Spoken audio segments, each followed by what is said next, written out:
This week is all about our 4th on the farm.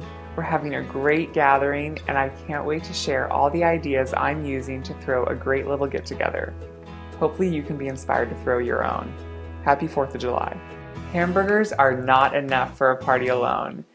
Side salads are of course a must when you're having a little bit of a get together. And for July 4th, once again, I like to keep it with the freshest flavors of the summer. Fresh from the garden, I'm doing a wonderful kale salad with chopped pear and almonds and pecans and a great vinaigrette.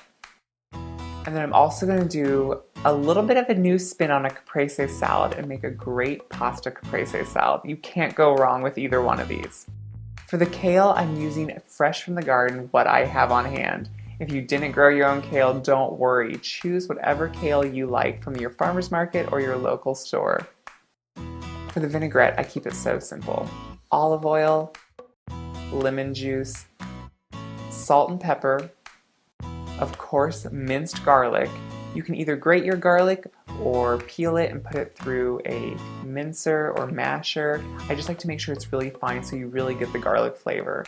And for a little bit of heat, some crushed red pepper. You can change the amount for whatever you like.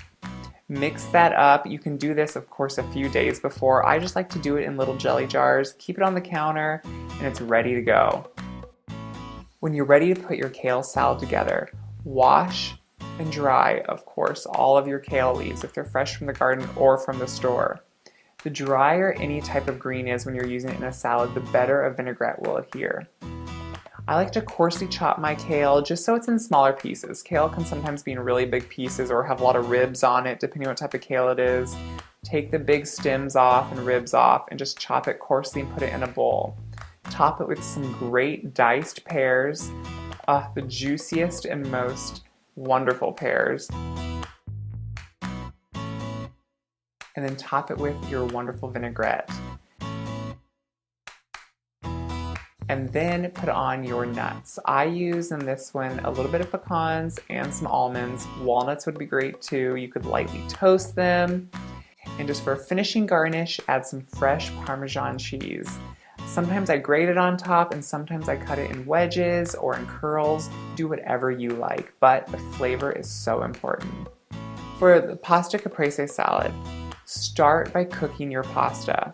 I'm using a whole wheat penne. If you don't like whole wheat, because it can be a little bit different texture than you're used to, you can of course use white, but I like the added texture of the whole wheat. Cook it according to the box, to al dente. You don't want it overcooked and mushy. You want it just a little bit undercooked. Once you cook the pasta, make sure to drain it really well and place it in the fridge to chill. You can put the pasta salad together warm, but it's best served cold, so I just chill my pasta ahead of time and have it ready. While the pasta's chilling, I always get ready all of my extras for the salad, and to start, it's my cherry tomatoes. I love using an heirloom medley of cherry tomatoes. For the bigger ones, I cut some in half. You can leave them whole. Just throw them in with the pasta. For an extra option, add some marinated Greek olives. And of course add your fresh mozzarella cheese that you've sliced. You can slice it, dice it, do anything you like. It's so good. And just keep it simple. It's a rustic salad.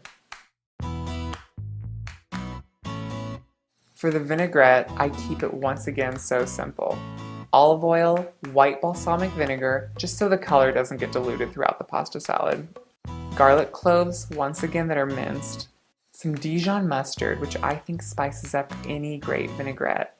And of course, a little bit of sugar just to add that little bit of sweetness. To finish it, I do just a little bit of red wine vinegar. It adds a little bit extra flavor, and if you don't have it on hand, you can of course leave it out, but it just adds a little bit of something extra. This too, you can mix up a few days before, keep in the jar, and just have it ready to go. After you throw the pasta and the tomatoes and the cheese together, top it with your vinaigrette and just make sure it's well mixed. This pasta salad can of course be made a couple hours in advance and really would probably be best if it did sit in the vinaigrette. To finish the salad, top with fresh basil leaves that you either tear or cut up. You want a lot of basil leaves. That is the perfect additional flavor for this salad, and it is so original to the caprese salad. You can't go wrong with this. For my 4th of July gathering, these salads will be perfect. But for an extra side, I'm of course going to have something that needs no work or help at all. Just simple seedless watermelon. I always choose seedless so people don't have to worry about spitting out the seeds. And you can't go wrong with watermelon in the summer. It's the perfect July 4th accompaniment. These salads are so delicious and people are always amazed at how good they are. I think these will become instant classics on your summer menus.